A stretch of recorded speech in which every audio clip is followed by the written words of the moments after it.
Hello mga kamamis! Another day, another mini vlog serye by your kamami Janet, ang inyong kamaming isang Ilocana. Araw nga ng Sunday ngayon mga mi, medyo late akong bumangon kasi medyo masama ang pakiramdam ko. Sumasakit kasi yung lalamunan ko, 'di ba alam nyo naman mga mi, pag may nararamdaman tayo sa katawan natin, medyo tinatamad nga tayong maggalaw-galaw. So yun na nga mga mi, pagkabangon ko ay ininit ko na lamang yung mga niluto kong pagkain kagabi kasi meron pa naman kaming natira. Pagkatapos, nauna na kaming kumain nitong aking bunso dahil yung kuya niya ay nakatulog pa. Pagkatapos namin kumain nitong aking bunso ay hindi muna ako naghugas.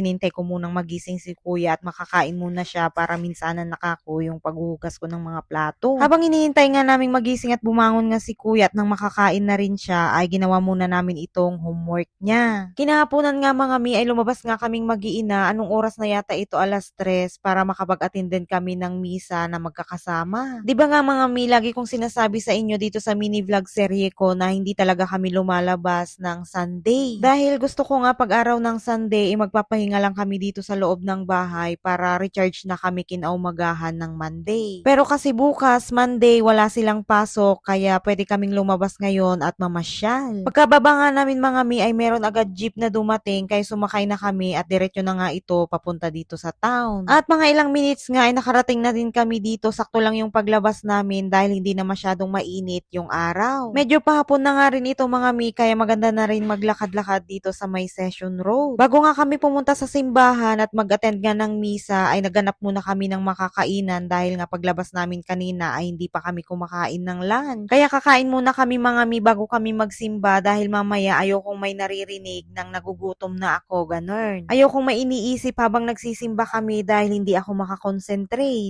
Dito nga yung napili naming kainan mga mi, dito lang yan sa may Jack's Place, dito sa may Session Road. Nakapag-order na nga ako dito mga mi at hinihintay na lang namin na iserve sa amin. Nag-order lang ako dito ng tig-isa kaming Jack's Rice mga mi kasi marami na rin ito. Tsaka kompleto na rin ito, mayroon na kaming veggies, may egg, may Shanghai, may chicken, tapos meron pa yung pork liempo. Alam nyo ba mga mi na matagal na rin yung kainan na to, mga estudyante pa lang kami ng asawa ko noon, hindi pa kami kasal, kumakain na kami dito. At ngayon naman mga anak ko na ang mga kasama ko, 'di ba? Ang bilis talaga ng panahon. At syempre, ang lagi naming ino-order ay yung Jack's Rice. Meron pa ngang branch nito doon sa may Center Mall, malapit naman sa school ko. Tapos dadaan na kami doon, kakain na kami bago kami umuwi, ganun. Pagkatapos nga namin kumain dyan mga mi, ay umalis na rin kami at papunta na kami ngayon doon sa may church dahil nga magsisimba kami. Dumaan na nga kami dito sa may Portabaga, papunta nga dito sa may church at hahabulin namin yung pang 5 PM na misa. O as usual mga mi, talagang pag ganitong araw ng Sunday, marami talagang lumalabas na mga tao para magsimba nga dito sa may cathedral. Eksakto naman nung pagpunta namin mga mi ay patapos na nga itong mas naunang misa at swerte nga namin at nakakuha pa nga kami ng mauupuan dito sa loob. So ayan na nga mga mi, after 1 hour nga na misa ay natapos na rin namin at lumabas na kami at pumunta nga kami dito sa may Session Road para mamasyal at maglakad-lakad na rin. O ang dami ding taong namamasyal ngayon mga mi kasi Sunday ngayon at sarado nga itong Session Road. Ay nako, sigurado ako mga mi na nitong darating na panagbenga, mas dodoble or triple ang mga tao dito. So ayan ang mga mi, naglakad-lakad lang kami, tingin-tingin, ganyan, nakaka-relax din pala kahit paminsan-minsan ginagawa natin yung mga ganito. Walang pressure, hindi nagmamadali, walang hinahabol na oras, enjoy lang, ganun. Yun lang muna sa ngayon mga mi, tapusin muna natin yung video ngayon dahil medyo mahaba na. Tuloy na lang natin sa next video dahil pupunta pa daw kami sa SM at gusto pa daw nilang mamasyal. Minsan lang naman ito mga mi, kaya susulitin na namin. Maraming salamat po ulit sa inyong panonood. See you ulit sa next video. Ingat! God bless!